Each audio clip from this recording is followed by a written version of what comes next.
Battle Through the Heavens. By Heavenly Silkworm Potato. Kabanata 281. Lihim na nagtatago at nagpoprotekta. Sa mayabong berdeng taluktok ng bundok, dahan-daang ibinaling ng dalaga ang kanyang katawan. Pinagmasdan niya ang kulay berdeng anino na ang isang tuhod ay nasa lupa. Maya-maya pa, isang medyo banayad na ngiti ang lumitaw sa kanyang magandang mukha. Mahina niyang sinabi. Mahigit 1 taon na, sa wakas nakarating na rin si Senior Brother Xiaoyan sa lugar na iyon. Nakatingin sa maamo at magandang mukha ng dalaga, ang berdeng kulay na anino ay matalinong nanatiling tahimik. Matagal siyang naghintay bago muling tumutok sa kanyang katawan ang paningin ng una. Noon lamang siya dahan-dahan at halos nagsalita tungkol sa ilan sa mga karanasan ni Xiaoyan sa panahong ito. Nakatayo sa gilid ng bangin, tahimik na narinig ni Zun-Er ang maraming kaluluwang nagpapakilos ng mga bagay na lumabas mula sa bibig ng anino. Nang marinig niya na si Xiaoyan ay malubhang nasugatan matapos makipag-away sa dalawang dawwang, ilang sakit sa puso at sorpresa ang bumungad sa kanyang taglagas na tubig, magiliw na mga mata. Nireranggo ng snake spirit si Luiman, 8-winged Black Serpent Emperor. Ang mga miyembro ng Heaven Snake House ay talagang lalong naging dominanti sa loob ng ilang taon na ito. Ang mahabang pinong kamay ni Zun-Er ay marahang sinalo ang isang piraso ng dahon na nahulog mula sa itaas ng kanyang ulo habang walang pakialam na sinabi ni Zun-Er. Ang mga salita na tila kulang sa anumang mga alon ay may ilang lamig na nakatago sa kanila. Anuman ang dahilan kung bakit kumilos si Luiman at ang 8-winged Black Serpent Emperor, halos naging sanhi sila ng malubhang pinsala at pagkamatay ni Xiaoyan. Iyon ay isang bagay na totoo. Papanagutan ko sila para sa bagay na ito sa hinaharap. Ngunit malinaw mo bang naimbestigahan ang pagkakakilanlan ng dawwang na nasa panig ni Senior Brother Xiaoyan? Ang berdeng kulay na dahon ng puno ay nakabitin kalahating pulgada mula sa palad ni Zun-Er. Dahan-dahan niya itong iginulong, minsan kinukulot at kung minsan ay pinipilipit. Napasulyap siya sa anino na nakaluhod sa lupa at bahagyang nakakunot na kilay. Pagkatapos ng pagsisiyasat, ang pangalan ng taong iyon ay Haibo Dong. Siya ay dating isa sa 10 strong sa Jiama Empire at tinawag na Ice Emperor. Ang kanyang lakas ay nasa isang dawwang class at bihasa siya sa uri ng yelo na Daochi. Bukod dito, mukhang may malalim siyang relasyon sa pinuno ng Primer Clan. 10 taon na ang nakalilipas, siya ay naninirahan sa desert ng Medusa. Nakahiwalay sa Desert City hanggang sa ilang oras bago siya binisita ni Young Master Xiaoyan at tinulungan siyang tanggalin ang selyo. Pagkatapos nito, sinundan niya si Young Master Xiaoyan. Magalang na sabi ng kulay berdeng anino. Hindi sigurado sa kanyang motibo. Marahang nagsalubong ang mga kilay ng dalaga. Mukhang hindi siya nasisiyahan sa walang kwentang tugon na ito. Anuman ang nangyari, hanggat kasama nito ang taong iyon, agad siyang magiging isang lobo na nagpoprotekta sa tuta nito, nagiging sobrang sensitibo at mapili. Hindi niya papayagan ang napakalaking at hindi kilalang panganib na tumabi sa tabi ni Xiaoyan na parang isang bambang oras. Paumanhin, aking ginang. Dapat mo ring malaman na sa loob ng katawan ni Xiaoyan, mayroong isang espiritu ng isang misteryosong malakas na tao. Hanggang sa sandaling ito, wala kaming anumang impormasyon tungkol sa kanya. Gayunpaman, mukhang siya ay may mahusay na pag-unawa sa amin. Sa tagal ng panahon na sinundan ni Ling Shi si Young Master Xiaoyan, maaaring naitago niya ang kanyang sarili ng perpekto, ngunit ayon sa kanyang impormasyon na si Ling Shi ay nadiskubre ang kanyang presensya ay nadiskubre ni Ling Shi. Lihim na pinoprotektahan si Xiaoyan. Sa palagay ko ay hindi niya ginawa ang intensyon ni Ling Shi. Mapait na ngumiti ang kulay berdeng anino at sinabing. Maging ang presensya ni Ling Shi ay natuklasan ng taong iyon. Nang marinig ito, bumalatay ang pagkabigla sa matingkad na mga mata ni Zun-Er. Mahina siyang bamulong. Ano nga ba ang pagkakakilanlan ng taong iyon? Kahit si Ling Shi ay talagang. Kung hindi dahil kay Xiaoyan Gege na hindi nagugustuhan ng ibang tao na nag-iimbestiga sa kanya, tiyak na malalaman ko ang pagkakakilanlan ng misteryosong taong iyon. Dahil kaya niyang taglayin ang ganoong lakas, iniisip ko na hindi siya dapat maging isang hindi kilalang tao sa nakaraan. Kahit na natuklasan ng misteryosong taong iyon ang presensya ni Ling Shi, maswerte na hindi niya ito ipinaalam kay Young Master Xiaoyan. Sa makatuwid, hindi alam ni Young Master Xiaoyan na simula nang umalis siya sa lungsod ng Wutan, nagpadala si Young Miss ng mga tao para lihim na protektahan siya. Gayunpaman, sa ganitong paraan, hindi niya mararamdaman ang kabutihan ng Young Miss. Ngumiti ang kulay berdeng anino at sinabing. Gayunpaman, bago niya masabi ang lahat ng gusto niya, ang medyo nahihiya na si Zon ay pumutok ng dahon sa kanyang palad para pigilan siya. Nang makita ang medyo makinis na pulang katangi-tanging mukha ni Zon, ang berdeng kulay na anino ay matalinong hindi nagpatuloy sa pagsasalita. Tandaan, hindi mo dapat ipaalam kay Xiaoyan Gege ang tungkol sa bagay na ito. Ayokong sabihin niya na nagpadala ako ng isang tao para sundan at subaybayan siya. Hindi niya gusto ang mga ganitong bagay. Ang kaibig-ibig na napahiya na makinis na pula sa magandang mukha ay dahan-daang binawi at agad na pinaalalahanan ni Zon ng mahigpit. Oo. Ang berdeng kulay na anino ay likas na malinaw sa uri ng pag-iisip ng batang babae na mayroon si Zon. Agad siyang tumango bilang paggalang at sumagot ng oo. Kasabay nito ang bahagyang pagdaing ng kanyang puso. Bagamat laging nakangiti ang mukha ng Young Miss, alam ng anino na berdeng kulay na nakakaunawa sa kanyang pagkatao na ang ganitong uri ng reserba at pinipigilang ngiti ay minsan ay mas mahirap lapitan ng iba kumpara sa mga taong umampon ng malamig na mukha. Sa kagandahan ni Zon at nakakagulat na natatanging talento sa pagsasanay, nagkaroon ng hindi kilalang bilang ng mga mahuhusay at magagaling na lalaki na nahuhumaling sa kanya sa loob ng 1 taon mula noong dumating siya sa Jianan Academy. Bagamat ang mga taong ito ay maaaring ituring na mga nangungunang malalakas na tao kahit na sa Jianan Academy na ito na puno ng talento, walang kahit isang tao ang talagang makakausap sa kanya. Parang may nakalimutan akong isang tao. Ang taong iyon na tinawag na isang tao na mahahanap lamang ng Jianan Academy sa loob ng 100 taon. Ay halos hindi maituturing na isang lalaki na maaaring isantabi ni Young Miss sa kanyang pag-arte at kausap. Gayunpaman, tila naabot lang niya ang hakbang na ito. Nakakaawa itong tao. Malamang nawala siyang pag-asa sa buhay na ito. Paggunita sa binata na lubhang nakakagulat sa akademya, tahimik na umiling ang berdeng anino sa kanyang puso. Ito ay medyo nakakaawa na ang kakaibang lotus na ito na kinahuhumalingan ng henyong iyon ay mamumulaklak lamang para sa lalaking tinatawag na Xiaoyan. Sa puso ng berdeng kulay na anino, malinaw sa kanya na hanggat binanggit ang pangalan ni Xiaoyan sa harap ng Young Miss, si Zon na ang karakter ay walang pakialam hanggang sa medyo malamig ay mag-aalis ng nagtatanggol ng ngiti na tumatanggi sa mga tao at talagang nagiging isang babaeng umiibig. Ang napakabihirang makitang pagkamahiyain at inis ay isang bagay na tiyak na hindi mapalad na makita ng mga tagalabas. Talagang lalaki siya na nagiging dahilan ng pagkainggit at pagseselos ng mga tao. Hindi ko talaga alam kung paano niya nakuha ang puso ni Young Miss. Talagang hindi ka panipaniwala. Ang mayabang na karakter na iyon ng Young Miss ay talagang mahilig sa isang lalaki. Bumantong hininga ang kulay berdeng anino at umiling, hindi maintindihan ang anuman. Gayunpaman, kung malalaman niya na ang isang tao ay hindi sinasadyang tumakbo sa silid ng maliit na batang babae na si Zon noong siya ay bata pa at ginamit ang dahilan para panatilihing mainit ang chi pads upang hawakan ang buong katawan ng batang babae nang walang anumang kahihiyan ay ang nagresulta sa hindi maipaliwanag na pagdukot niya sa ignorante na batang babae, ang anino ay malamang naatakihin sa puso sa lugar. Ang babaeng iyon na tinatawag na Yunji ay dapat ang pinuno ng Mystic Cloud Sect na si Yun, tama ba?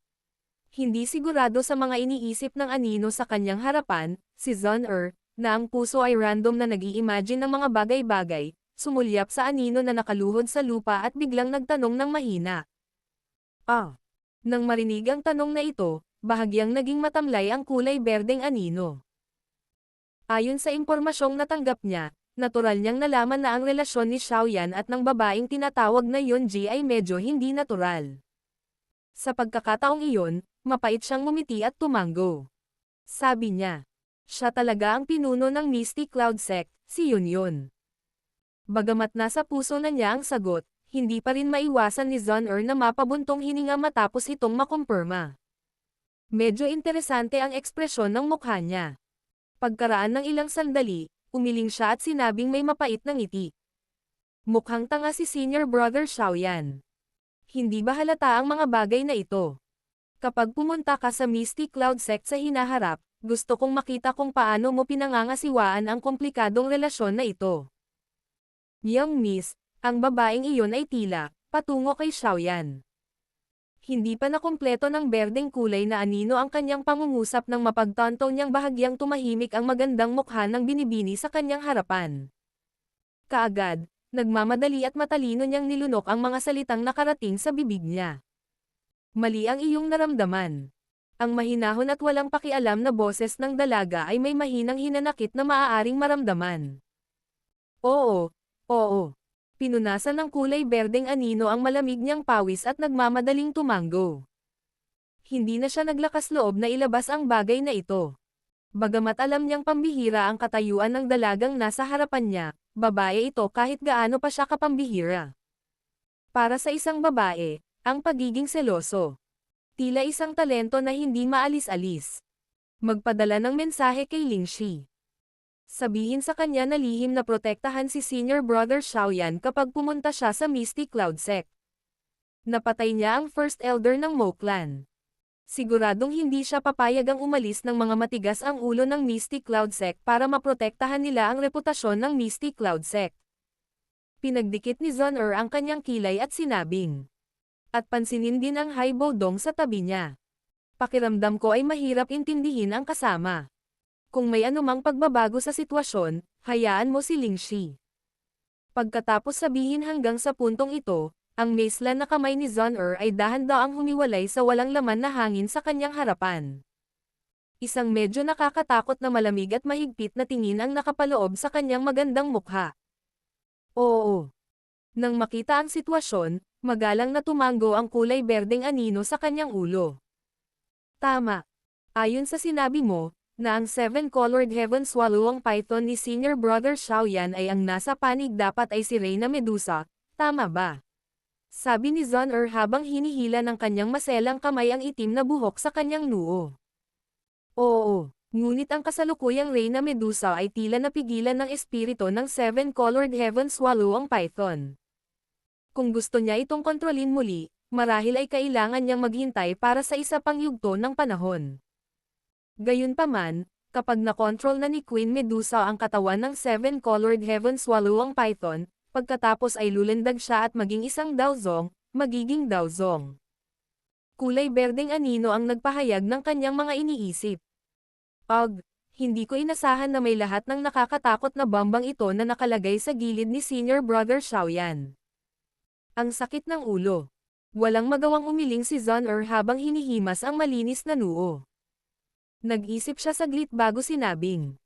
Sa panahong ito, hindi makokontrol ni Queen Medusa ang katawan ng seven-colored heaven swallowing python. Kapag dumating na si Senior Brother Xiaoyan sa Jianan Academy sa hinaharap, mag-isip tayo ng mga paraan para maayos ang lahat ng problemang ito. Oo, sige. Dapat kang umalis sa Jianan Academy ngayon. Huwag kang magtagal dito. Kung matuklasan ka, mapapalibutan ka at mahuhuli ng bastos at hindi makatwirang matandang punong guro. Matapos magbigay ng mga order para sa lahat, sa wakas ay ikinaway ni Zon ang kanyang kamay at nagpaalala. Hihihi. Ang lakas ng matandang iyon ay napakalakas. Kung tayo ay magkaharap, medyo mababa ako. Gayunpaman, kung ang isa ay magsalita tungkol sa pagtatago, tiwala pa rin ako.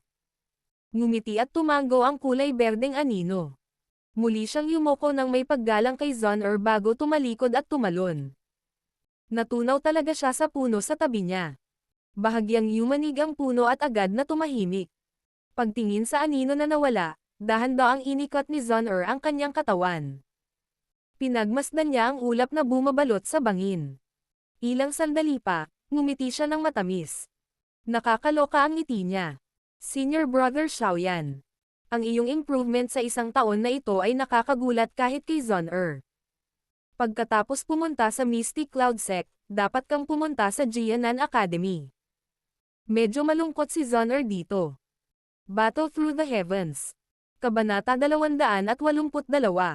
Susubukan ko. Sa isang kalye na katabi ng angkan ng Nolan, naghiwalay sina Xiaoyan at Hai Bodong. Noon lamang dahan-dahang naglakad si Xiaoyan patungo sa malaking compound sa hindi kalayuan. Habang naglalakad siya palapit sa bahay na puno ng maringal at kahangahangang aura, natigilan si Xiaoyan nang makitang ang pasukan ay talagang tinipon ng napakaraming tao.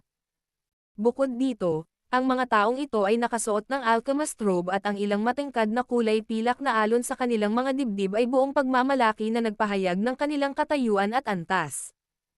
Ang sino mang maglakad sa kalyeng ito, kung saan nagpupunta ang mga tao, ay masusulyap ng naiinggit at magalang na sulyap sa grupo ng mga alchemist na nagbubulungan sa kanilang mga sarili. Sa kanilang mga puso, ang alchemy ay isang trabaho na napakataas na sila ay parang maharlika. Kapag nahaharap sa malalaking alchemist na ito, malinaw na hindi naglakas loob na maliitin sila ng Nolan clan. Ang ilang mga katulong ay nagpapaliwanag ng isang bagay sa mga alchemist na naghihintay sa pasukan sa isang magalang na paraan. Nang matuklasan nila na ang kabilang partido ay may kwalipikasyon para makapasok ay pinayagan sila.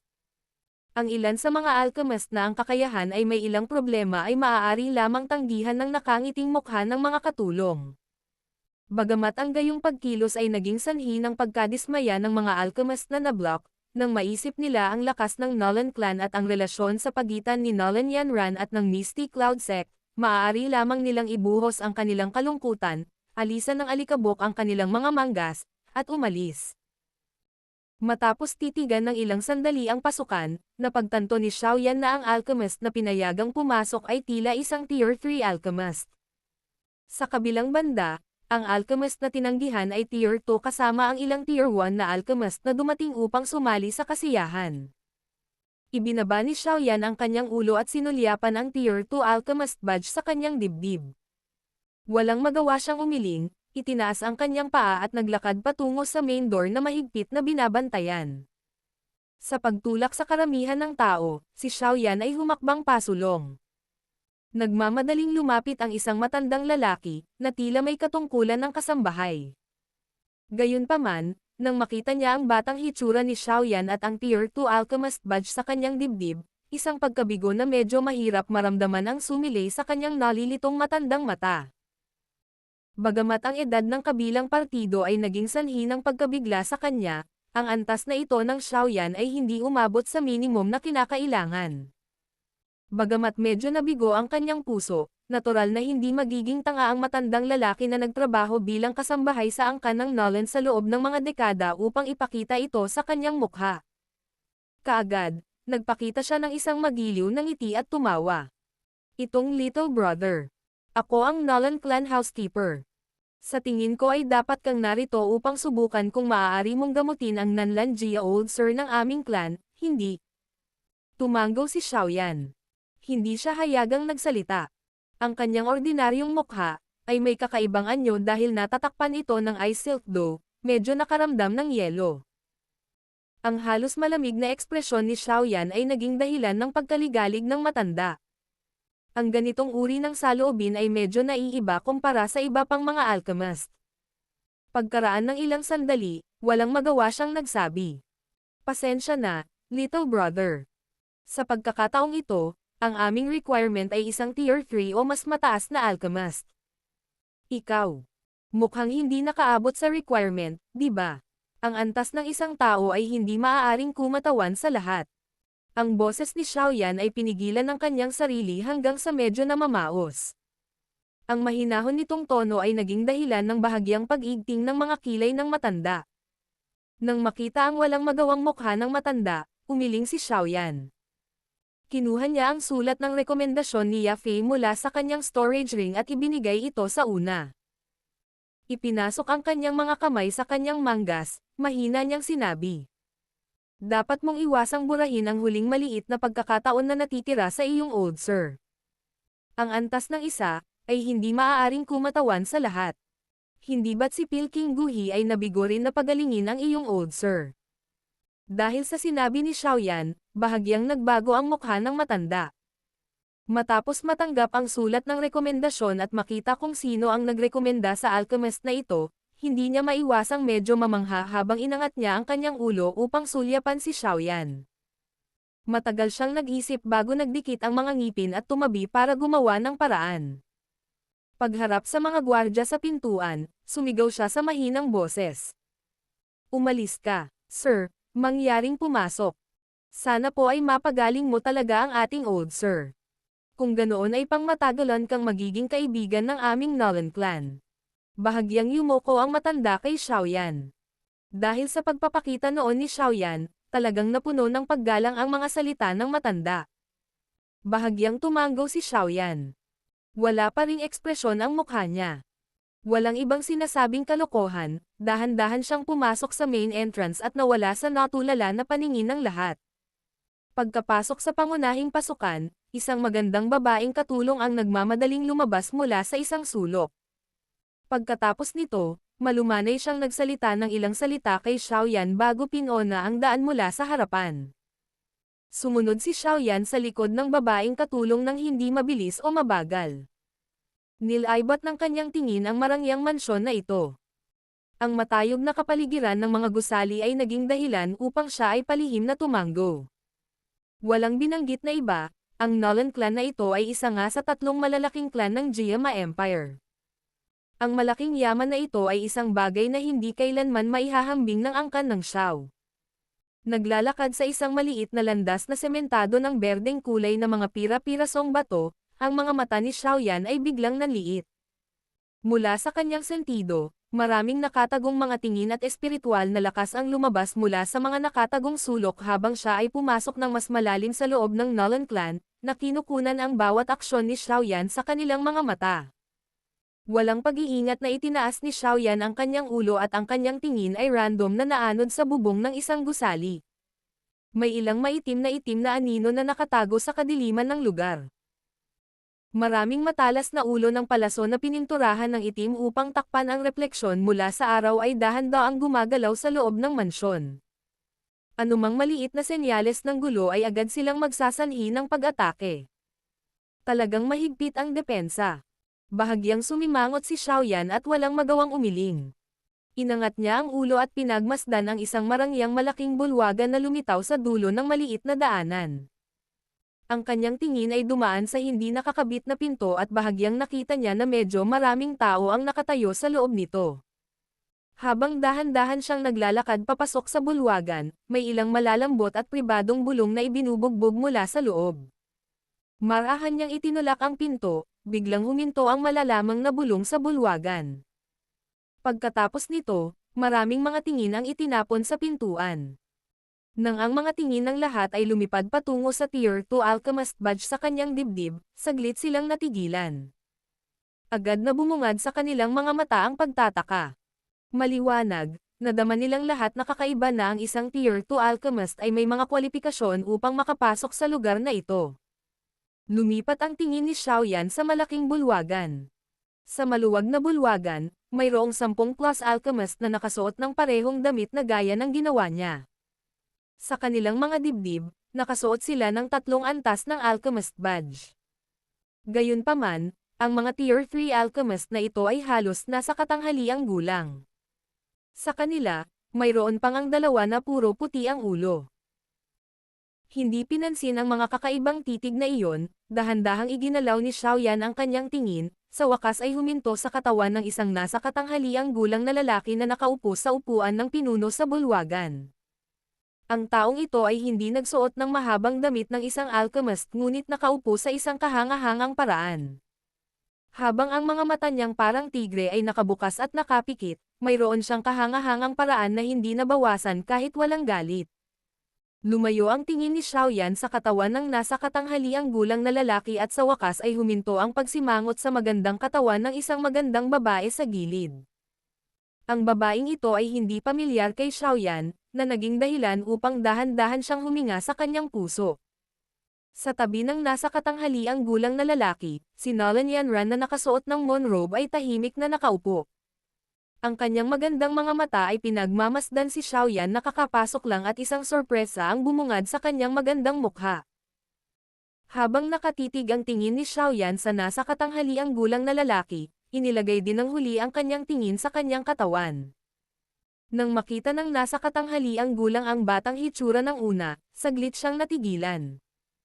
Agad siyang tumayo, pinagsalikop ang kanyang mga kamay at nakangiting sinabi kay Xiaoyan. Ang batang kapatid na ito, ako ang Nolan Su ng angkan ng Nolan. Nolan Su. Nang pumasok ang pangalang ito sa kanyang tainga, bahagyang nanginginig ang dalawang kamay ni Xiaoyan sa kanyang manggas. Ang gilid ng kanyang mga mata ay hindi sinasadyang pumikit habang matamang nakatitig sa tila magiting na nasa katanghaliang gulang na lalaking ito. Ang taong ito ay talagang ama ni Nolan Yanran, na siya ring lalaking muntik ng maging biyenan ni Xiaoyan. Yan Xiao. Dahan-daang pinipigilan ang hindi maipaliwanag na emosyon sa kanyang puso, bahagyang namamaos ang boses ni Xiaoyan habang sinasabi niya. Inirekomenda ni Miss Yafei ng Primer Clan na pumunta ako at subukang tingnan kung matutulungan kong paalisan ang lason mula kay Lolo Nolan. Oh, hahaha. Nirecommend ka ni Pamangkin Yafei. Mangyaring umupo. Nang marinig ito, biglang tumanggaw si Nolan Su at tumawa. Bahagyang tumanggaw si Xiaoyan. Naglakad siya sa huling lugar sa harap ng maraming kakaibang mga tingin at pagkatapos ay tahimik na umupo. Natural na alam niya ang kahulugan sa likod ng mga kakaibang titig na iyon. Ano ang magagawa ng isang Tier 2 alchemist lamang kung kahit si Pilking Guhi ay hindi niya kayang lutasin ang problema? Pagkatapos umupo sa upuan, si Xiaoyan ay bumaba sa katahimikan. Gayunpaman, malinaw pa rin niyang naramdaman na ang tingin ni Nolan Yanran ay tila huminto ng medyo matagal sa kanyang katawan. Kaagad, sumimangot siya sa kanyang puso at tahimik na sinabi. Nakilala ba ako? Paano ito posible? Bakit ang taong ito ay nagbibigay sa akin ng pakiramdam na parang pamilyar siya? Sumulyap ang magandang mga mata ni Nolan Yanran sa lalaking nakaitim na nakadamit na nakaupo sa sulok. Magsalubong ang mga kilay niya habang mahinang bumubulong. Hihihi. Sa tingin ko lahat ng tao dito ay malinaw kung anong klaseng problema ang kinakapitan ng aming Nolan clan. Ang aking ama ay tinamaan ng searing poison, ang reputasyon nito ay kilala sa kung gaano ito kalakas.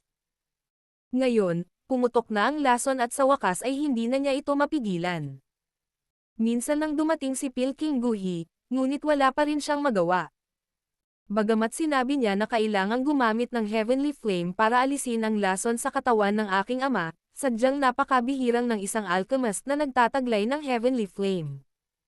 Ang pagsisikap na makahanap ng isa ay talagang napakahirap. Sa makatuwid, maaari lamang nating subukan ang iba pang mga pamamaraan. Ang lahat ng tao rito ay maaaring ituring na kabilang sa mga mas matatag na alchemist grandmaster sa Jiama Empire at bawat isa sa inyo ay may kanya-kanyang kakayahan. Sa makatuwid, nais kong anyayahan ang lahat na subukan at tingnan kung mayroon kang anumang iba pang solusyon. Lumingalinga si Nolan Su sa paligid habang tumatawa na may medyo madilim na boses. Hindi ako magsasabi ng ibang kalokohan. Basta't makakatulong ka sa pagpapagaling sa aking ama. Siguradong hindi ka mabibigo sa gantimpala. Ikinaway ni Nolan Su ang kanyang malaking kamay at itinuro ang isang pinto sa gilid. Sabi niya, nandyan ang tatay ko. Gusto kong salaitan ang lahat at subukan ito. Nang marinig ang mga salita, ang 10+ alchemist sa malaking bulwagan ay nagpalitan ng tingin sa isa't isa. Ilang sandali pa, isang matandang may mabulaklak na puting ulo ang tumayo na nakangiti at nanguna sa pagpasok sa gilid ng kwarto. Gayunpaman, pagkatapos ng 10 minuto, umiling siya at lumabas. Bumalik siya sa kanyang upuan at kinausap si Nolan Su na may nahihiyang ngiti. Paumanhin, Clan Head Nolan, ang searing poison ay talagang napakatigas ng ulo. Nakapagpino ako ng mahigit 10+ antidote pills, ngunit lahat ng mga ito ay walang epekto. Nang marinig ang mga salita ng matanda, si Nolan Su at Nolan Yanran sa gilid ay napabuntong hininga sa pagkabigo. Nagpalitan sila ng tingin sa isa't isa, ngumiti ng mapait at umiling. Sa likod ng matanda, ang 10+ alchemist ay nagsalitan sa pagpasok sa side room. Gayunpaman, pagkaraan ng mahigit 10 minuto, lahat sila ay lumabas na may kahihiyan. Maliwanag, wala silang kakayahang alisin ang makapangyarihang lason na kahit si Guhi ay walang magawa. Habang lumalabas ang bawat isa sa alchemist na may kahihiyan na mga mukha, Ang pagkabigo sa mukha ni Nolan Su at Nolan Yanran ay lalong naging siksik. Nang lumabas ang huling alchemist mula sa loob, dahan-dahang lumubog ang kanilang mga emosyon. Sa isang tabi, bahagyang namula ang magagandang mata ni Nolan Yanran. Sa malaking bulwagan, ang mahigit 10 Tier 3 alchemist ay hindi na nalulugod at mapagmataas tulad ng dati. Nanatiling tahimik ang kanilang nahihiyang lumang mga mukha. Kasunod ng katahimikan ng lahat, unti-unti ring naging depressed ang atmosphere sa hall. Pagkaraan ng ilang sandali, bumantong hininga si Nolan Su at pilit na sinabing nakangiti. Salamat sa inyong lahat. Mukhang ang buhay ng aking ama ay nakatakdang magkaroon ng ganitong kapahamakan. Bagamat nabigo kayo, hihilingin ko pa rin sa kasambahay na bigyan kayong lahat ng malaking kabayaran. Nang marinig ang mga salitang ito na nagpapaalis sa mga taong nakabalat kayo, lahat ay mapait na ngumiti at umiling. Tumayo sila at umalis. Sa ganitong uri ng kapaligiran, talagang wala silang mukha upang manatili sa likod para sa kabayaran. Hayaan mo akong subukan. Ang walang pakialam na mga salitang iyon ay biglang lumabas sa sulok ng silid, na sumabad sa tahimik na kapaligiran. Lumabas ang batang Tier 2 alchemist na may kalmadong mukha. Ang kanyang mahinahon na boses ay naging dahilan upang ang lahat ng nasa bulwagan ay mapatingin sa kanya. Battle Through the Heavens. Kabanata 283. Matigas na buto, nangangapit na ngipin, nagtitiis na paiya. Pagtingin sa batang alchemist na dahan-daang lumabas sa sulok, naging blanko ang ekspresyon ng lahat sa hall. Isang pangungutya ang agad na bumungad sa ilang Tier 3 alchemist noon pa man na walang magawa. Kahit isang Tier 3 alchemist ay walang magawa. Ano ang kakayahan ng isang Tier 2 alchemist na tulad niya? Napatitig si Nolan Su sa binata na naglakad pasulong. Lumingon siya at nakipagpalitan ng tingin kay Nolan Yanran. Bawat isa sa kanila ay nakakita ng pagkagulat sa mga mata ng kausap.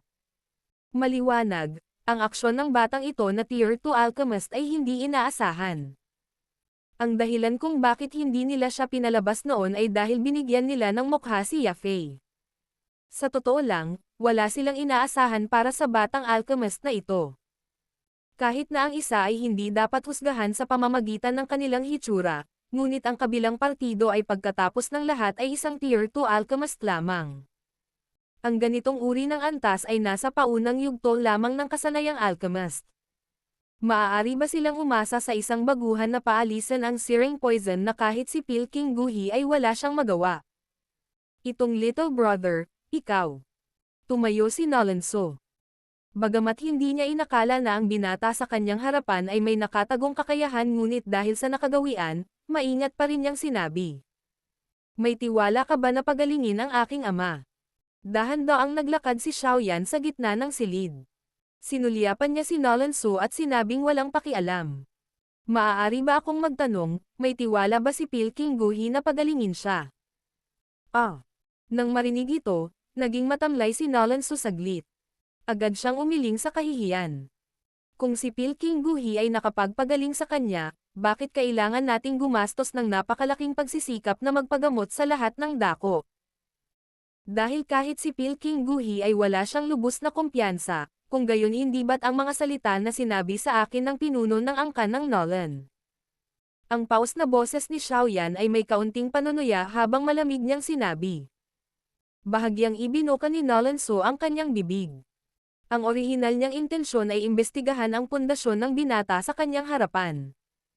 Hindi niya akalain na ganoon kabilis ang ibibigay ng kabilang partido. Kaagad, medyo nahuli siya at hindi alam kung paano siya dapat tumugon. Napagkamalan ni Sir si tatay. Hindi siya dapat lumaban sa iyo. Buti na lang lumalala ang kalagayan ng lolo ko. Wala na tayong masyadong ekstrang oras na dapat sayangin. Kaya natural lang na maging mas maingat tayo ng konti. Huwag mo itong isa-puso. Sa palitan kung saan natigilan si Nolan Su, si Nolan Yanran, na nakaupo sa tabi niya, ay marahang hinayla ang damit ni Nolan Su gamit ang kanyang kamay bago mabilis na ngumiti ng mahinahon at kinausap si Xiaoyan. Sa tingin mo, kaunti lang ang oras na nasayang mo ngayon. Habang ang kanyang tingin ay huminto sa katawan ng magandang babae na naging dahilan upang humigpit ang mga kamao ni Xiaoyan sa kanyang manggas ng hindi sinasadya, ang kanyang boses ay kalmado pa rin tulad ng isang lumang balon. Hindi lang siya lumuwag sa kanyang sarili dahil sa kagandahan ng kabilang partido, ngunit mayroon din siyang sobrang iciness na hindi mahirap maramdaman. Nang marinig ang mga salita ni Xiaoyan, hindi maiwasang maging pangit ang ekspresyon ng 10+ alchemist sa malaking bulwagan. Ang mga salitang ito ni Xiaoyan ay walang alinlangan na nangangahulugan na sinayang lang nila ang kaunting oras na natitira ni Lolo Nolan upang mabuhay. Agad namang namula ang mukha ng isang matandang may puting buhok at hindi niya mapigil ang mapag-alitan. Saan nanggaling ang magaan na batang ito? Talagang naglakas loob kang kumilos ng napakapangahas. Anong karapatan mo, bilang isang Tier 2 alchemist, na magsabi ng mga bagay na iyon sa amin? Nang lumabas sa bibig niya ang pagsaway ng matanda, ang mga nakapaligid na ilang alchemist ay tumanggo rin sa galit. Agad na napatitig ang kanilang mga tingin sa binata na nakatalikod sa kanila na may masamang loob. Nang makita ang binata sa kanyang harapan na ang ekspresyon ay walang pakialam na parang bloke ng yelo, bahagyang nagsalubong ang mga kilay ni Nolan Yanran nang hindi napapansin. Kung talagang may kakayahan siya, hindi niya alintana na medyo mayabang siya. Gayunpaman, kung siya ang uri ng tao na wala pang tunay na kakayahan at mahilig magyabang, kasusuklaman niya ito mula sa kaibuturan ng kanyang puso. Mula sa iyong tono, tila may kumpiyansa ka sa iyong kakayahan. Bawi ni Nolanso. Tinitigan niya si Xiaoyan at sinabi sa malalim na boses. Pero dapat mo ring malaman na kahit gaano kakagaling, ang kasalukuyang ikaw ay isa lamang Tier 2 alchemist. Hindi na natapos ang sasabihin ni Nolanso nang biglang huminto ang boses niya. Kasabay nito, biglang tumaas ang temperatura sa malaking bulwagan. Ang Tier 3 alchemist na orihinal na nakasuot ng mapanuksong mga mukha ay dahan-daang bamuka ang kanilang mga bibig sa sandaling ito. Napuno sila ng kawalang paniwala habang matamang nakatitig sa binata sa gitna ng bulwagan. Kung saan ang dalawang kumpol ng kulay berdeng apoy ay umaangat mula sa kanyang mga palad. Sa tabi ng upuan ng pinuno, pinagmasdan ni Nolan Yanran ang kulay berdeng apoy na tumaas sa kamay ng binata. Dahan-dahang tinakpan ng kamay niya ang mapulan niyang labi. Ang gulat at walang pidgel na saya ay sumayaw sa loob ng pares ng taglagas na puno ng tubig na mga mata. Dapat kilalanin ng lahat ito tama. Hindi pinapansin ang tahimik na kapaligiran sa paligid niya, ibinaba ni Xiaoyan ang kanyang ulo at tiningnan ang dalawang kulay berdeng apoy na masiglang sumasayaw sa kanyang palad na parang maliliit na espirito habang mahinang nagtanong. Heavenly Flame. Habang nilalanghap nila ang isang subo ng medyo mainit na hangin, agad na nakilala ng mahigit 10 Tier 3 alchemist na nakaranas ng apoy araw-araw ang pagkakakilanlan ng kumpol ng kulay berdeng apoy. Unti-unting natatakpan ng gulat ang mga mukha nila. Maraming namamangha at panatikong mga tingin ang nakatitig ng mabuti sa tumataas at nakatikip na kulay berdeng apoy. Little brother. Ito ba ay isang heavenly flame? Ang pagkabigla ay unti-unting nawala sa mga mata ni Nolanso. Mahirap itago ang walang pidgel na saya sa kanyang mukha. Ngayon, maaari bang itigil ninyong lahat ang walang kabuluhang kalokohan na ito? Ibinaba ng kalmadong mukha ng binata ang kanyang ulo, kinalikot ang kulay berdeng apoy at sinabing may walang pakialam na tono. Bagamat ang mga kasalukuyang salita ni Xiaoyan ay kasing bastos pa rin tulad ng dati, wala sa mga Tier 3 alchemist na iyon ang nangahas na ipakita ang kanilang kalungkutan at pangungutya sa kanilang mga mukha. Ang isang alchemist na nagkaroon ng heavenly flame ay magkakaroon ng hinaharap na halos walang limitasyon sa mundo ng alchemist. Kahit si Pilkinggo ay hindi pa siya nagtataglay ng heavenly flame. Maaari itong isipin kung gaano pambihira at kahalaga ang bagay na ito.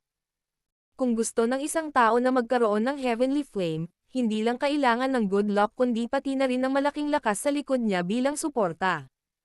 Sa madaling salita, sa likod ng batang ito na mukhang Tier 2 alchemist, tiyak na mayroong isang guro na ang lakas at kapangyarihan ay napakahusay.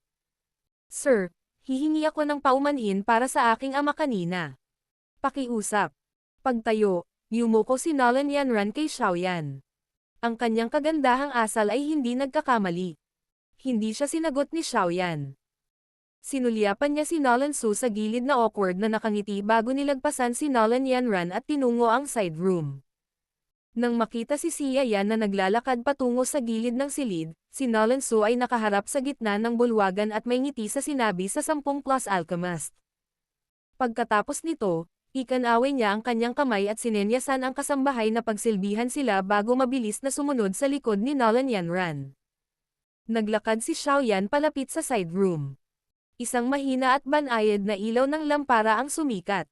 Dahan-dahan niyang itinulak ang pinto at napakalaki ng lumabas na kwarto. Sa gitna ng kwarto, may malaking kama. Nakahandusay ang isang matandang lalaki na lukot ang mukha. Nakapaligid sa kama ang ilang babaeng katulong na abala sa mga bagay-bagay dito at doon. Nang marinig nila ang pagbukas ng pinto ay nagbalik ang kanilang mga tingin. Kaagad, gayunpaman, sinimulan nilang muling alagaan ang matandang lalaki na pumasok sa isang walang malay na estado. Dahan-daang naglakad si Xiao Yan malapit sa kama. Lumipat ang kanyang tingin sa kama at napagtanto na ang isang malaking kulay abu-itim na patch ay bahagyang nakapaloob sa mukha ng matanda.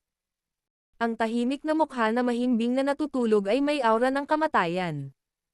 Ito ay talagang napakaseryoso.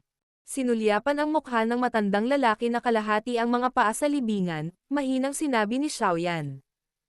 Tama. Natatakot ako na ang searing poison ay isang bagay na kahit ang isang dawwang ay hindi maglalakas loob na madaling hawakan. Matapos makaligtas sa loob ng maraming taon, ang aking ama ay nasa limitasyon na niya.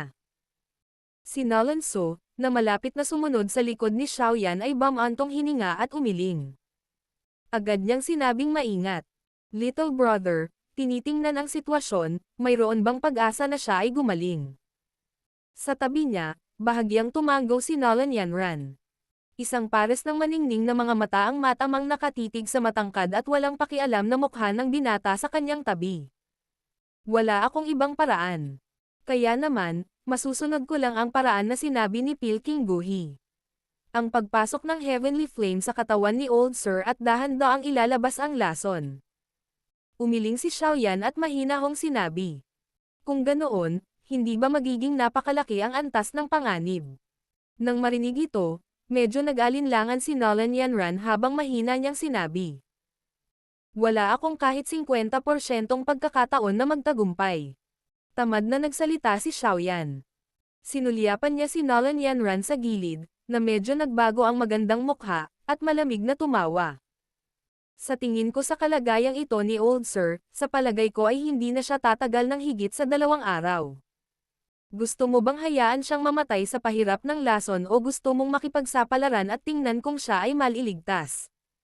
Dahil mas mabuting magtiwala ako sa anumang opsyon na gusto mo, sila. Ang malamig na tawa ni Xiao Yan ay naglalaman ng nakatagong pangungutya na naging dahilan upang bahagyang sumimangot si Nolan Yanran. Medyo pangit ang maganda niyang mukha. Sa kanyang katayuan, wala talagang sino man ang nang-ahas na magsalita sa kanya sa ganitong paraan sa lahat ng mga taon na ito. Bilisan mo, wala akong masyadong oras na dapat sayangin. Pinunasan ni Xiao Yan ang kanyang manggas at mahinang sinabi habang hindi pinapansin ang ekspresyon ni Nolan Yanran. Dahil ganito, aasa tayo ng buo kay little brother. Kung talagang mapagaling mo ang tatay ko, pangmatagalan kang magiging mabuting kaibigan ng Nolan clan namin. Napatikip ng ngipin si Nolan Su at nag-isip sandali bago marahas na tumanggo sa kanyang ulo habang sinasabi sa malalim na boses. Gumawa ka ng paraan. Huwag mo akong istorbohin. Random na iwinagayway ni Xiao Yan ang kanyang kamay at umupo sa gilid ng kama. Bahagyang inunat ang kanyang kanang kamay at binalot iyon ng kulay berdeng apoy. Kaagad, naging sanhi ito ng pagtaas ng temperatura sa silid. Nang makitang naghahanda si Xiao Yan na kumilos, hinailan ni Nolan Su si Nolan Yanran at nagmamadaling umatras ng ilang hakbang. Sabay-sabay nilang tinawayan ang lahat ng babaeng katulong sa kwarto. Ginamit ni Xiao Yan ang isang kamay para alalayan at buhatin si Nolan Jia. Bigla niyang sinulyapan ang taong ito na napapabalitang napakabuting kaibigan ng kanyang lolo noon. Bagamat pagkatapos na magnos ng lason sa loob ng mahabang panahon ay naging sanhi ng pagiging hindi makatao ang nangungunot ng mukha ng matanda, mahina pa rin ang nakikita ng isang tao na hindi makontrol na katulad ng kanyang pangalan. Habang marahang tinatapik ng kaliwang kamay ni Xiao Yan ang mga balikat ni Nolan Jia, Isang nakatagong puwersa ang nagkumbulsyon sa mga damit ng katawan ng huli na naging pulbos, na nagpapakita ng isang payat na katawan na parang skeleton shelf. Tinitigan ang payat na katawan na ito, hindi sinasadyang umiling si Xiaoyan sa kabila ng kanyang karakter. Medyo naging pula at basa ang mga mata ni Nolan Yanran sa gilid. Isang ulap na kadalasang bihirang makita ang nananatili sa kanyang mga mata, na naging dahilan upang magmukhang medyo nakakaawa ang babaeng ito, na ang katayuan ay napakataas. Dahan-dahan ang pinalawak ni Xiaoyan ang kanyang gitnang daliri. Nababalot ng isang maliit na kulay berdeng apoy ang dulo nito. Tinitigan niya ang kulay berdeng apoy at mahinahong sinabi. Magsisimula na ako. Nasabi ko na, ang pagpasok ng Heavenly Flame sa katawan ni Old Sir ay isang lubhang mapanganib na bagay. Sa makatuwid, dapat kayong maghanda para sa pinakamasamang sitwasyon. Nang marinig ito, bahagyang nagbago ang ekspresyon ni Nolan Yanran at Nolan So. Gayunpaman, mapait na ngumiti lang sila at tumango. Dahan-daang inilabas ni Xiaoyan ang kanyang espiritual na lakas mula sa kanyang katawan at binalot sa loob nito ang manipis na kulay berdeng apoy. Ginawa niya ang lahat para pigilan ang sobrang taas ng temperatura nito at dahan-daang idiniin ito sa likod ni Nolan Jia. Nang pinindot ito ng daliri ni Xiaoyan, ang kulay berdeng apoy ay naglabas ng puff na tunog habang ito ay pumasok sa katawan ni Nolan Jia. Ang katawan ng huli, na orihinal na walang pakiramdam sa kanyang paligid, ay biglang nanginig sa sandaling ito. Diniin ng daliri ni Xiaoyan ang likod ni Nolan Jia. Nanliit ang kanyang mga mata habang kinokontrol ng kanyang spiritual strength ang tipak ng berdeng apoy na iyon. Mabilis itong dumaan sa ilan sa mga pangunahing chi path at unti-unting lumapit sa mga buto ng huli na natatakpan ng searing poison. Sa tulong ng extension ng spiritual strength, lumitaw sa isip ni Xiaoyan ang kondisyon sa loob ng katawan ni Nolan Jia. Naramdaman ni Xiaoyan ang mga buto na halos naging itim at unti-unting nagsalubong ang kanyang mga kilay. Ang lason ay kumalat ng malalim sa katawan ni Nolan Jia at higit na lumampas sa kanyang inaasahan. Mukhang imposibleng maalis ang lahat ng lason ng sabay-sabay. Sa tingin ko mas mabuting pumili ng kumukulong apoy para maalis ang lason.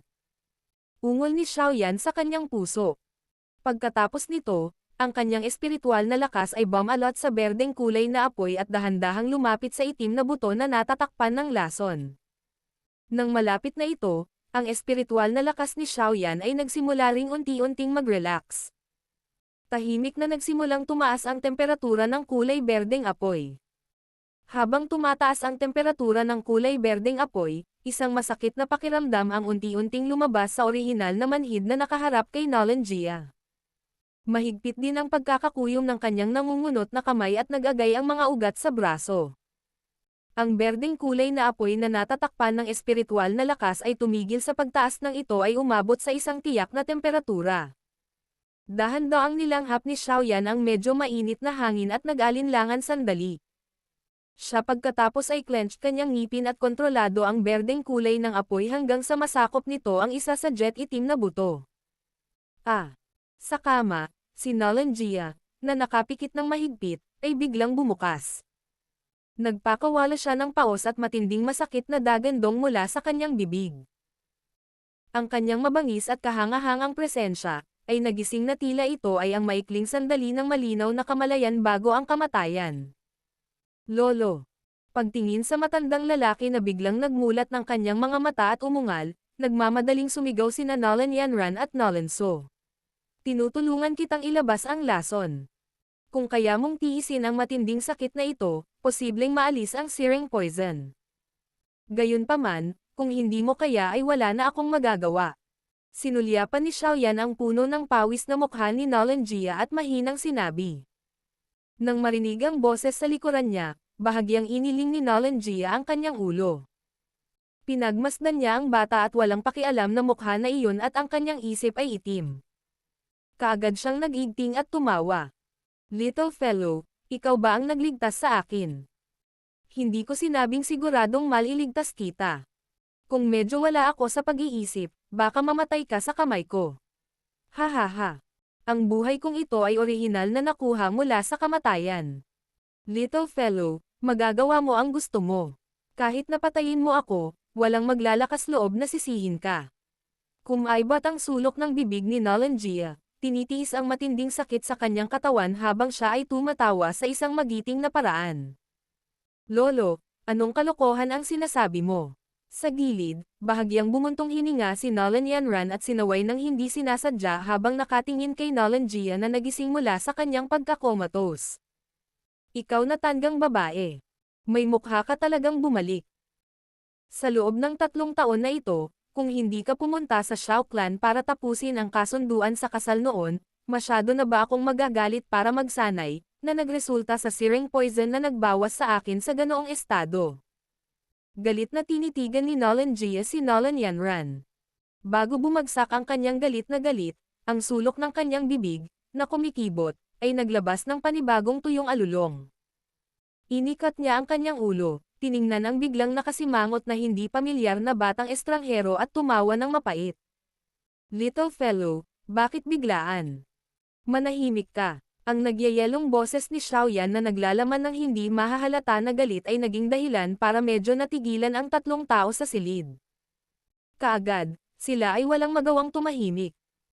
Tinitigan ang malamig na walang ekspresyong binata na parang isang kumpol ng yelo, lihim na inilabas ni Nolan Yanran ang kanyang dila. Muli siyang lumingon at pinagmasdan ang mapait na ekspresyon ni Nalanjia. May kaunting tawa ang puso niya. Sa lahat ng mga taon na ito, ang taong ito lamang ang naglakas loob na magsalita sa ganoong paraan sa magagalitin at masungit na matanda. Habang tumahimik ang ilang taong ito, lihim na tumahimik ang kapaligiran sa silid. Hindi inaasahan. Ang gayong kabataan ay talagang may kakayahang magkaroon ng heavenly flame, isang bagay na kahit si Grandmaster Guhi ay nagnanasa. Pagkatapos ng mahabang panahon ng tahimik na kapaligiran, hinailan ni Nolan Su si Nolan Yanran at umatras ng kaunti. Pinagmasdan niya ang matangkad na likod ng binata sa tabi ng kama at hindi niya maiwasang itagilid ang ulo at mamulong kay Nolan Yanran. Talagang napakaganda niya. Kung titignan ang kanyang edad, ito ay dapat na halos kapareho ng sa akin, ngunit siya ay talagang nagtataglay ng maalamat na heavenly flame. Narinig ko kung gaano kakilakilabot ang bagay na ito mula kay Elder Guhi. Sa huling pagkakataon na pumunta sila sa Tiger Desert upang hanapin ang Heavenly Flame, sa kasamaang palad ay bumalik pa rin sila sa kabila ng napakalaking linyang ito, talagang magagawa ito. Bahagyang tumango si Nolan Yanran. Isang paghanga ang bumungad sa kanyang magagandang mata. Siya ang orihinal na nangunguna sa mga nasa parehong edad. Pagkatapos ng pagsasanay sa Mystic Cloud Sect sa loob ng napakaraming taon, hindi pa siya nakakita ng taong kasing edad niya na higit pa sa kanya. Ngunit ang binatang ito na nagngangalang Yan Xiao ang unang taong kasing edad niya na nagdulot sa kanya ng damdaming humahanga. Marahil ito ay isang uri ng pag-aproba sa pagitan ng mga natitirang tao. Bakit? Pakiramdam mo ba ay napakabuti niya? Sinulyapan ni Nolan Su ang ekspresyon ng kanyang anak at mapanoksong sinabi. Anong kalokohan ang sinasabi mo? Hindi siya marunong rumspito sa edad mo. Tinapunan siya ni Nolan Yanran ng masamang tingin at medyo walang magawang umiling. Oo, pinag-uusapan ito, tila wala ng 1 buwang oras ang natitira para sa 3 taon na kasunduan sa pagitan mo at ng batang iyon mula sa angkan ng Xiao. Ngumiti si Nolan Su bago ito binawi bigla at mamantong hininga. Tahimik si Nolan Yanran. Pagkaraan ng ilang sandali, bahagyang tumango siya at mahinang nagsabi. Mayroong 13 araw pa. 3 taon na ang lumipas. Naging mas mature ka na rin kumpara sa dati. Ngayon, dapat ay alam mo na kung anong klaseng kahihiyan at kaguluhan ang naidulot ng iyong emosyonal at pabigla-bigla na aksyon sa Shao Clan at Xiaoyan, hindi ba? Tiningnan ni Nolan Su ang isang gilid ng makinis at magandang mukha ng kanyang anak at sinabing. Tahimik si Nolan Yanran. Hinawi ng kanyang maselang kamay ang itim na buhok sa kanyang noo. Pagkaraan ng ilang sandali, mahina niyang sinabi. Alam ko na ang pagkilos ko noon ay nagdulot sa kanila ng maraming problema. Gayunpaman, alam ko rin na hindi ako nagkakamali. Malapit nang dumating ang 3 taon na kasunduan. Hihintayin ko siya. Narinig ko na simula noong 1 taon, umalis na si Xiaoyan sa Wotan City. Gayunpaman, ayon sa pagkakaalam ko, bago siya umalis, ang binata na dati ng walang kwentang kabataan ay nakabawi na ng talento sa pagsasanay na mayroon siya sa nakaraan. Makalipas ang 1 taon, iniisip ko kung hanggang saan na siya lumaki. Napangiti ng mapait si Nolan Su at umiling. Pinagmasdan niya ang tahimik na si Nolan Yanran sa kanyang tabi. Pagkaraan ng ilang sandali, sa wakas ay sinabi niya sa mahina at malalim na boses. Sa pagkakataong ito, tila mali talaga ang iyong nakita. Noon ay sinabi ko, huwag mong maliitin itong Shao Clan Young Master na naging isang walang kwentang tao. Bago siya ay 13, ang bilis ng kanyang pagsasanay ay naging sanhi ng hindi mabilang na bilang ng mga tao na nabigla. Naanod ang maselang kamay ni Nolan Yanran sa kanyang itim na buhok sa kanyang noo at nanatiling tahimik. Pagkaraan ng ilang sandali, mahinahon niyang sinabi. Susunod ako sa 3 taon na kasunduan. Kung mananalo ako, mawawalan ng saysay ang lahat ng nangyari sa nakaraan. Kung matalo ako, si Nolan Yanran, ay nagsabi rin na ako ay magiging alipin niya at hayaan siyang pangasiwaan ako ayon sa gusto niya. Sabi ni Nolan Yanran ang kanyang mapupulang makinis na labi. Dahan-dahan niyang inangat ang maganda niyang mukha. Medyo malabo ang kanyang tingin. 3 taon na ang nakalilipas, muling pumasok sa kanyang isipan ang malamig na Saturday ng binata sa bulwagan ng Shao Clan. Ang ilog ay umaagos ng 30 taon sa silangan at 30 taon sa kanluran, huwag kang manggahas na ay bully ako dahil mahirap ako ngayon. Ang kontratang ito, ay hindi isang kontrata para palayain ang kasal kundi, hihiwalayan na kita sa Shao Clan. Mula ngayon, ikaw, Nolan Yanran, ay walang relasyon sa Shao Clan. 3 taon na ang nakararaan, ang binata na may pangalang walang kwentang tao ay mayroon pa ring matigas na buto sa ilalim ng presyon ng Misty Cloud Sect, ang malaking nilalang na ito. Kinagat niya ang kanyang mga ngipin, tiniis ang kahihiyan at nag-iisa na naghintay, kumawala sa kakon at nagbagunganyo bilang isang paro-paro. Battle Through the Heavens. Kabanata 284. Pagpatalsik ng lason. Sa loob ng tahimik na silid, si Nolan at ang kanyang ama ay nag-uusap sa tahimik na tono, paminsan-minsan ay ibinaling ang kanilang mga tingin sa 2 lalaki sa tabi ng kama. Makalipas ang ilang sandali, dahan-daang tumigil ang kanilang mga bulungan nang makitang tumutulo ang pawis sa mukha ng matanda at mga asol na ugat sa kanyang braso. Nagkatinginan ang mga Nolan at nakita sa mga mata ng isa't isa ang pagkabalisa at pagkabalisa.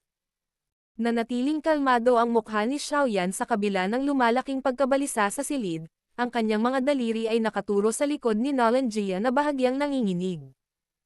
Ang mahinang berdeng apoy ay patuloy na kinokontrol ng kanyang espiritual na lakas at ang mataas na temperatura nito ay ginagamit upang dahan-daang paalisin ang searing poison na sumalakay na sa mga buto. Ang berdeng apoy ay nakabalot sa paligid ng napakaitim na buto. Bagamat tila kumapit ito sa ibabaw, sa pagtitig ng mabuti ay mapapansin na sila ay pinaghihiwalay ng napakaliit na agwat. Masyadong mataas ang temperatura ng Heavenly Flame, kung ito ay direktang makakadikit sa mga buto ni Nolan Jia. Kahit na siya ay isang powerhouse sa antas ng dalawang, agad siyang makakatanggap ng matinding sugat o mamamatay. Ang nagniningas na mataas na temperatura ng apoy ay dahan-dahang tumagos sa itim na buto, na naging sanhi ng dahan-daang paglabas ng usok mula sa kanila. Sa patuloy na pag-ihaw ng apoy, isang itim na ambon ay tahimik na tumagos mula sa mga buto, ngunit bago ito makatakas, ito ay mabilis na napalibutan ng berdeng apoy at sa ilalim ng nakakatakot na temperatura nito, ang searing poison na ito na maaaring magbanta sa isang dawwang, ay inihaw sa kawalan. Gayunpaman, nang gamitin ni Xiaoyan ang Heavenly Flame para sunugin ang mga itim na kulay na ambon na ito, nalaman niyang may itim na kulay na hindi kilalang bagay na talagang dahan-daang nahalo kasama ng Heavenly Flame sa sandaling ang kulay itim na ambon ay malapit ng magpabago-bago ng isip. Kaagad pagkatapos, sila ay nasa loob pa rin ng apoy. Habang tahimik na ginugugol ang oras, ang bahagi ng napakaitim na buto na binalot ng berdeng apoy ni Xiaoyan ay, na may bilis na nakikita ng mata, unti-unting naibalik sa normal nitong kulay. Sa labas, sa oras na ito, ang katawan ni Nolan Jia ay basang-basa ng pawis. Ang kanyang matandang mukha, habang hindi napigil ang kumikibot, ay naglalabas ng bahagyang tunog ng pagsipsip ng malamig na hangin mula sa pagitan ng kanyang mga ngipin. Little Little brother, tapos na ba? Ha? Paus na lumabas ang nanginginig na boses ni Nolan Gia habang kumikibot ang mga asol na ugat sa kanyang braso na parang maliliit na ahas. Puno ng pawis ang noo ni Xiaoyan. Ang paghawak sa Heavenly Flame na may ganoong katumpakan sa mahabang panahon ay lubhang nakakapagod at isang malaking pasanin sa kanyang espiritual na lakas. Narinig niya ang tanong ni Nolan Gia at dahan-daang sumagot sa malumanay na boses. Dahil nasa limitasyon ka na ng iyong pagtitiis, titigil tayo dito para sa sesyon ng pagpapaalis ng lason na ito. Ang lawak ng pagkakaloob ng lason sa iyong katawan ay higit pa sa inaasahan ko. Gusto kong paalisin ito ng sabay-sabay, ngunit mukhang hindi ito magiging posible kaya maaari lamang nating piliin na dahan-daang ubusin ang ating oras. Maaari bang ganap na maalis ang searing poison? Nang marinig ni Nolan Gia ang kanyang tugon, hindi niya maitago ang tunay na pagkagulat sa kanyang boses. Kahit na nabuhay ng maraming taon, kung bibigyan ng pagpipilian sa pagitan ng buhay at kamatayan, pipiliin ng lahat ang una.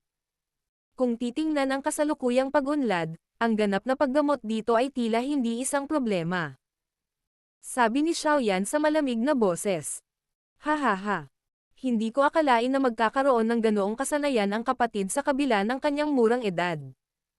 Hindi ko talaga alam kung sinong nakatagong eksperto sa mundong ito ang makapagpapalaki ng ganitong klase ng dakilang alagad.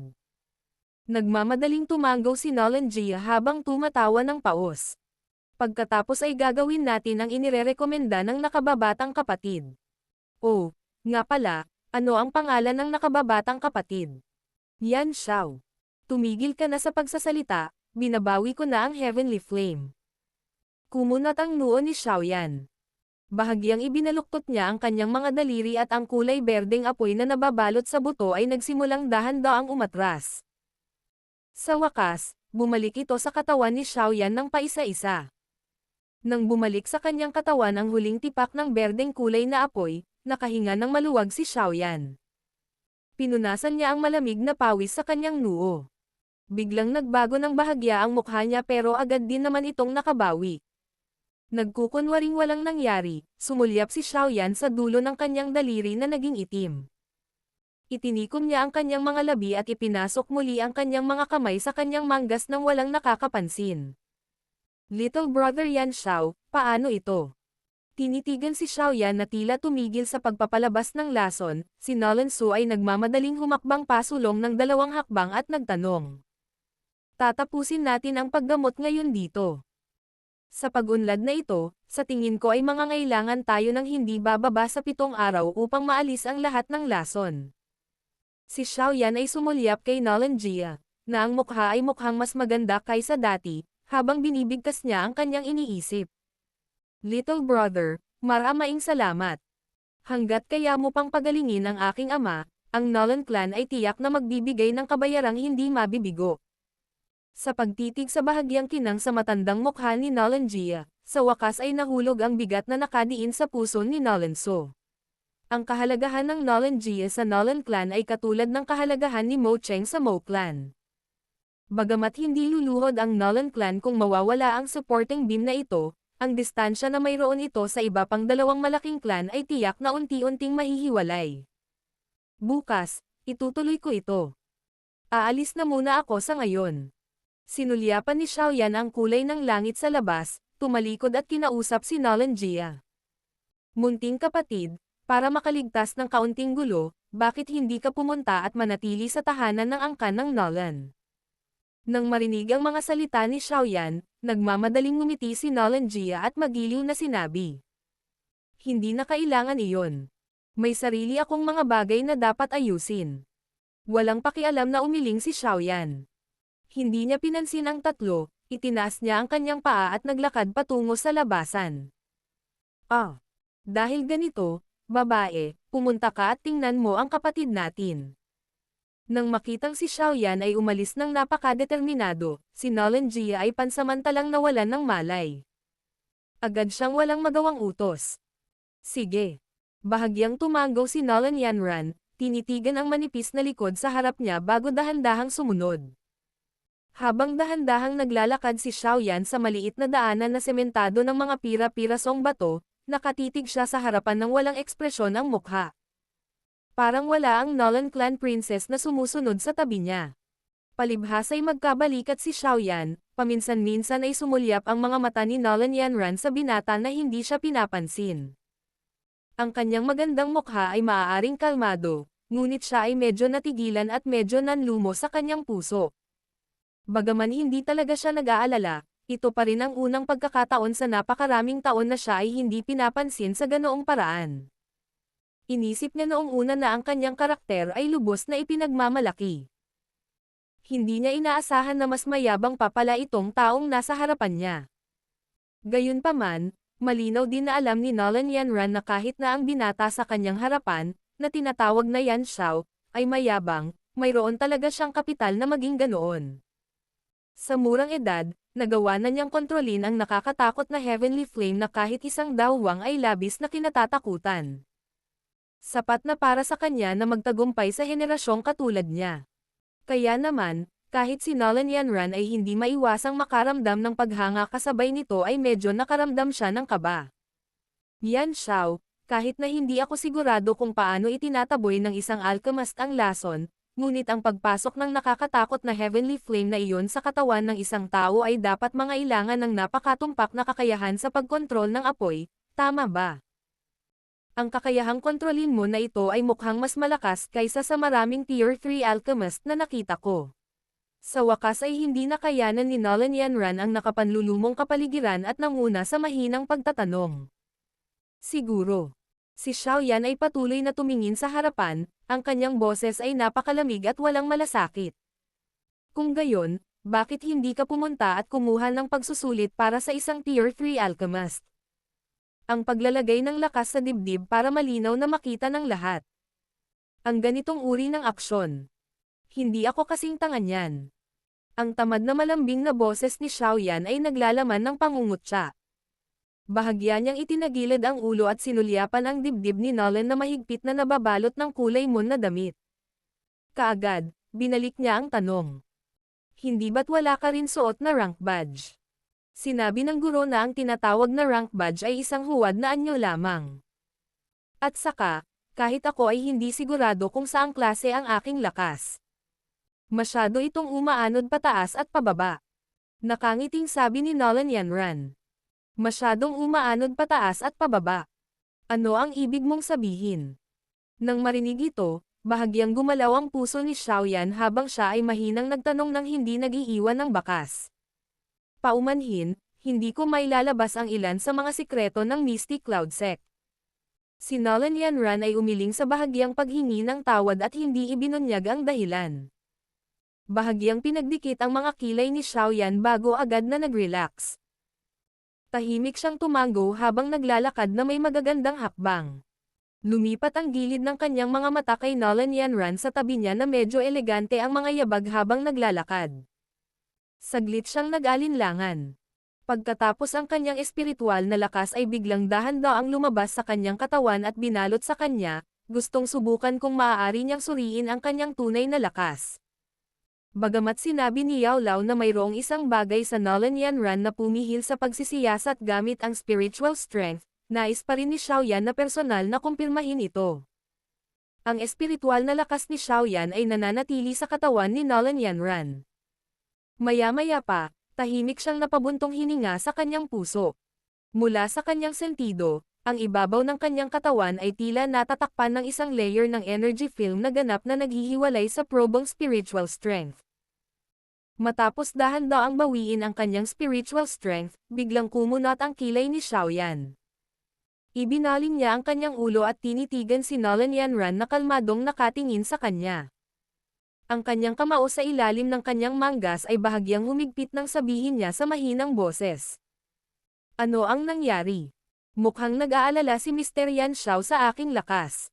Tinitigan ni Nolan Yanran si Xiaoyan at ngumiti at sinabing may mas malalim na kahulugan. Bagaman hindi ako isang alchemist. Ako ay natural na ipinanganak na sobrang sensitibo sa espiritual na lakas. Matagal ko nang nabalitaan na ang pinakamatandang miss ng Nolan Clan ay isang malakas na katunggali para sa susunod na Mystic Cloud Sect leader. Kaya naman, Ang aking kamay ay naging makati at hindi napigilan ang pagnanais na mag-yuzisa. Talagang hindi inaasahan na ako ay natuklasan sa kabila ng pagiging maingat. Ikaw ang aking hinahangaan. Walang magawa si Xiaoyan na nagkibit balikat at ngumiti habang sinasabi. Hihihi. Ganun ba? Habang nakangiti si Nolan Yanran, ang kanyang magagandang mata ay matamang nakatitig sa ordinaryong mukhang-mukha na iyon. Sa hindi malamang dahilan, tila may kakaibang pakiramdam ang puso niya. Gayunpaman, hindi niya maintindihan kung ano talaga ang kakaibang pakiramdam na ito. Sa sandaling ito, pinagdikit niya ang kanyang mga kilay. Nakarating na tayo. Hindi na ako kailangang makita pa ni Miss Nolan. Babalik ako mag-isa. Paalam. Habang papalabas ng pinto si Xiaoyan, itinagilid niya ang kanyang ulo kay Nolan Yanran na nakadikit ang mga kilay. Pinagsalikop niya ang kanyang mga kamay at niyugyug ito sa kanya. Hindi na hinintay ang sagot niya, lumabas siya ng pinto ng mag-isa at pumunta sa kalye kung saan nagpupunta ang mga tao. Ang taong ito ay talagang napaka-proud, mayabang at kakaibang tao. Nakatitig sa likuran na lumilitaw at nawawala sa daloy ng tao, bahagyang umiling si Nolan Yanran at walang magawang mamulong. Agad niyang inikat ang katawan at pumasok sa mansyon ng Nolan clan. Battle Through the Heavens. Kabanata 285. Hindi inaasahang sorpresa, Blackfinger. Dahan-daang lumakad si Xiaoyan sa ilang kalye bago huminto sa labas ng isang inn. Pagkatapos nito, pumasok siya at umakyat sa pangalawang palapag. Naglakad siya patungo sa lugar sa labas ng tahimik na silid, marahang kumatok sa pinto at dirdiretsong pumasok. Naka-cross-legged si Hai Bodong sa isang upuan sa maluwag na silid. Nakapikit siya at isang malabong puting kulay na malamig na ambon ang pumapalibot sa kanyang katawan. Sa kanyang pagsinghap at pagbuga ay gumagalaw ang malamig na ambon sa siwang ng kanyang ilong at pumasok sa kanyang katawan. Dahil puno ng enerhiya ang kanyang katawan, isang manipis na layer ng mainit na jade na parang glow ang lumabas sa kanyang lumang mukha. Talagang karapat-dapat siyang maging isang dawhwang. Bagamat ang kanyang edad ay mas matanda kaysa kay Nolan Jia, kung titingnan ang kanyang sigla, malamang na mabubuhay pa siya ng isa pang 50 taon kung walang aksidenteng mangyayari. Kung siya ay sapat na mapalad na makalusot at maging isang Daozang, malamang na siya ay makapasok sa lumang kategorya na parang halimaw. Mahigpit na isinara ni Xiaoyan ang pinto at dahan-daang pumasok sa silid. Sinulyapan niya ang maliwanag at masiglang mukha ni Hai Bodong. Nang ikumpara niya ito kay Nolan Jia, na ang buong katawan ay nababalot ng nakamamatay na aura ay hindi niya maiwasang mapabuntong hininga ng emosyonal sa kanyang puso. Kahit na ang ingay na ginawa ni Xiaoyan ay napakababa, walang alinlangan na kasing linaw ng kulog para sa isang malakas na tao tulad ni Hai Bodong. Kaagad, ang nagyayelong malamig na hangin sa paligid ng kanyang katawan ay mabilis na hinihigop sa kanyang katawan upang itago. Pagkatapos ay iminulat ni Hai Bodong ang kanyang mga mata at mabilis na tumingin sa paligid ng silid habang may dalang lamig. Nang lumipat ang kanyang tingin sa katawan ni Xiaoyan, unti-unting nawala ang malamig na hangin. Kasabay nito, tahimik ding bumalik sa kanyang katawan ang matalas at kahangahangang paraan na pumapalibot sa labas ng kanyang katawan. Sinulyapan niya ang pagod na mukha ni Xiaoyan at ibinuka ang kanyang bibig para magtanong. Naayos mo na ba ito? Ang lason ay malalim na nakabaon sa katawan ni Nolan Jia. Bagamat pansamantala kung hininaan ang lason, mangangailangan ito ng 7 araw para tuluyang maalis ang searing poison. Umupo si Xiaoyan sa malambot na kama at tamad na sumagot. Oh! Tumanggaw si Hai Bodong ng kanyang ulo at ngumiti ng may pagtataka. Mukhang ang lawak ng kontrol mo sa Heavenly Flame ay napakahusay. Talagang nagagawa mong kumpletuhin ang napakahirap na paggamot. Ang pamamaraang ito ng pagpasok ng Heavenly Flame sa katawan ng ibang tao ay isang bagay na kahit na ang pinakasikat na Alchemist Grandmaster ay hindi madaling gamitin. Bilang isang dawhwang, natural na alam ni Hai Bodong kung gaano kalaki ang panganib na dapat gawin ng isang tao kapag nagpasok ng Heavenly Flame o anumang apoy sa katawan ng isang tao para maglabas ng lason. Swerte lang ako. Umiling si Xiaoyan. Alam niya na ang karamihan sa kredito para sa kanya na makontrol ang Green Lotus Core Flame na may ganitong pamilyar ay dahil natupok niya ang Fire Lotus Seed noong nakaraan. Tinanggal ni Xiaoyan ang kanyang sapatos at umupo ng naka-cross-legged sa kama. Pinunasan niya ang pagod niyang mukha, pagkatapos ay iniabot niya ang kanyang palad mula sa kanyang manggas at nakasimangot na tinitigan ang kanyang itim na dulo ng daliri. Pagkatapos nito, dahan-dahang nabuo ng kanyang mga kamay ang training seal at unti-unting ipinikit ang kanyang mga mata. Sa pagpasok niya sa training mode, mabilis na napunta ang isip ni Xiaoyan kung saan naroon ang puyo ng tubig. Bahagyang gumalaw ang kanyang isip at isang tipak ng berdeng kulay na apoy ang bumulwak mula sa loob ng acceptance spirit. Binalot niya ito ng Daochi at dahan-daang pinaikot ito sa itaas ng puyo ng tubig. Patuloy na pinagmamasdan ng isip ni Xiaoyan itong kumpol ng berdeng kulay na apoy na paulit-ulit na namimilipit. Pagkaraan ng ilang sandali, ang kulay berdeng apoy ay marahas na pumihit sa ilalim ng kontrol ni Xiaoyan. Biglang tumaas ang temperatura. Kasunod ng pagtaas ng temperatura, ang mahinang itim na kulay na fog ay talagang lumitaw sa gitna ng apoy. Napakalakas ng lason. Hindi lamang nito kayang tiisin ang temperatura ng Heavenly Flame, ngunit tahimik din itong sumanib dito. Kung hindi dahil sa napakataas kong pagkakatugma sa Green Lotus Core Flame, natatakot ako na baka hindi ko man lang ito naramdaman. Talagang naaayon sa reputasyon nito na maging isang makapangyarihang poisonang. Bulong ni Xiaoyan sa kanyang puso habang pinagmamasdan ang kulay itim na fog. Dapat ko silang dalisean. Kung hindi, kung ang bagay na ito ay mananatili sa aking katawan, ito ay isang ticking time bomb na maaaring biglang sumabog anumang oras.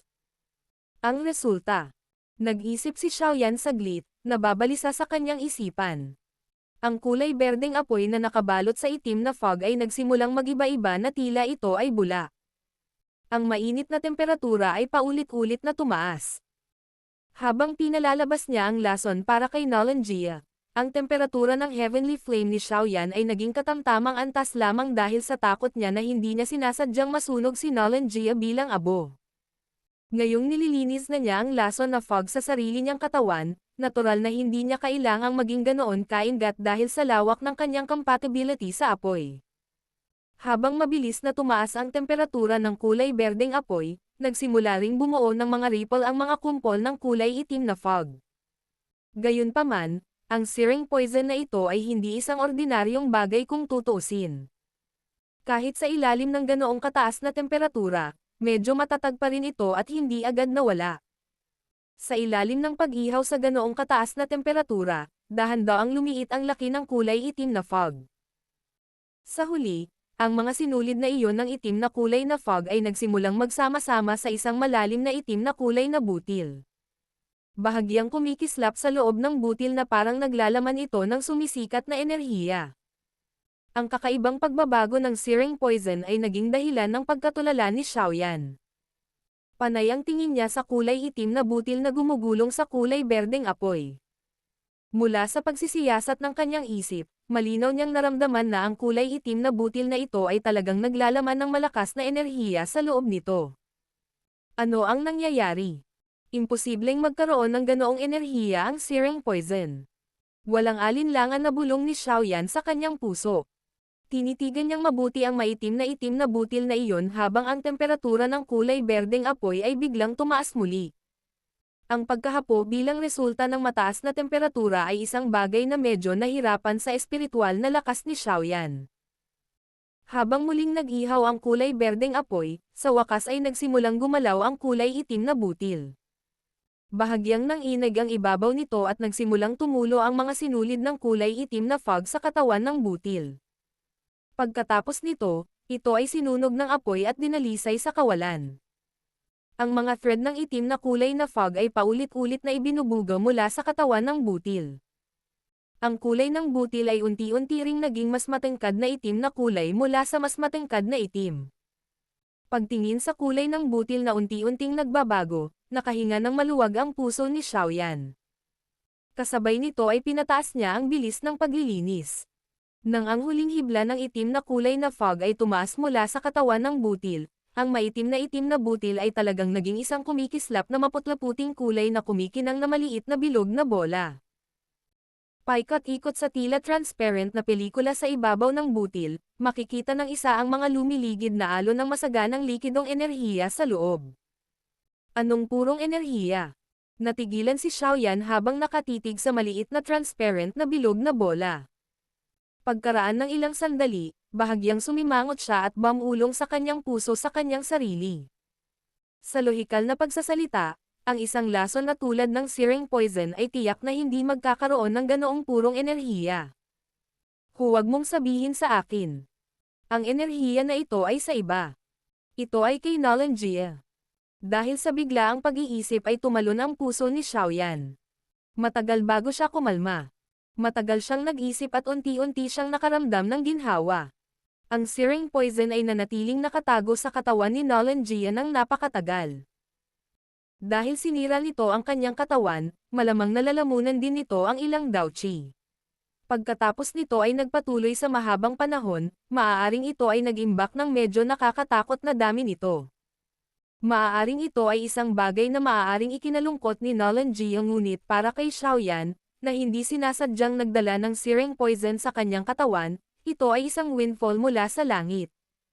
Ayon sa antas ng kadalisayan ng enerhiya na ito, posible para kay Xiaoyan na ganap na pinuhin at masipsip ito. Sa pagharap sa hindi inaasahang windfall na ito, ilang lihim na kasiyahan ang lumitaw sa puso ni Xiaoyan matapos siyang pansamantalang blanko. Dahil sa kanyang karakter, natural na imposible para sa kanya na ibalik ito kay Nolan Jia. Sa makatuwid, ang masaganang enerhiya na ito ay itinuturing na interes at iningatan niya ito. Habang umiikot ang kanyang isip, isang tipak ng berdeng kulay na apoy ang natipon sa isang maliit na ulo ng karayom ng apoy. Pagkatapos nito, marahang idiniin ni Xiaoyan ang apoy ng karayom na ito sa katawan ng transparent na butil. Agad na nabasag ang butil sa isang putok. Isang malaking halaga ng likidong enerhiya na mukhang medyo aswal ang damaloy mula rito. Tulad ng ito ay tungkol sa skuri sa lahat ng direksyon. Pilit itong kinokontrol ni Xiaoyan na handa na at nagsimulang umikot ang enerhiya sa mga ruta ng chi paths. Kapag ang likidong ito na napuno ng enerhiya ay nakompleto ang isang ikot, ang maputlang aswal na kulay sa likido ay ganap na natanggal. Ito ay naging isang purong enerhiya na maaaring makuha ng sinuman. Bagamat ang enerhiyang ito sa kasalukuyan ay napakadalisay na, maingat pa rin na ginamit ni Xiaoyan ang Heavenly Flame upang muling pinuhin ito hanggang sa ang huli ay nagsimulang magpakita ng mga palatandaan ng pagiging medyo malapot. Noon lang siya napanatag at ibinuhos sa puyo ng tubig. Matapos ang likidong enerhiya na ito ay pumasok sa puyo ng tubig, ito ay mabilis na nabago sa parehong kulay ng puyo ng tubig. Pagkatapos, nagsimula itong maghiwalay, nanginginig at nagiging mga patak na ganap na magkapareho ang laki. Pagkatapos ay itinapon sila sa puyo ng tubig. Naramdaman ang pakiramdam ng vortex na napuno, hindi napigilan ni Xiaoyan na tahimik na iling ang kanyang ulo. Ang enerhiyang ito na ibinuhos sa panahong ito ay aktwal na nagdagdag ng halos 20 patak ng purong likidong enerhiya sa puyo ng tubig. Ayon sa ganitong uri ng kahusayan, kung kaya niyang sumipsip ng parehong dami ng enerhiya para sa isa pang 3 beses, malamang na tumalon siya sa isang 7 bituin na Daoqi sa wala pang kalahating buwan. Talagang karapat-dapat itong maging enerhiya na pinagsama-sama sa katawan ni Dawang.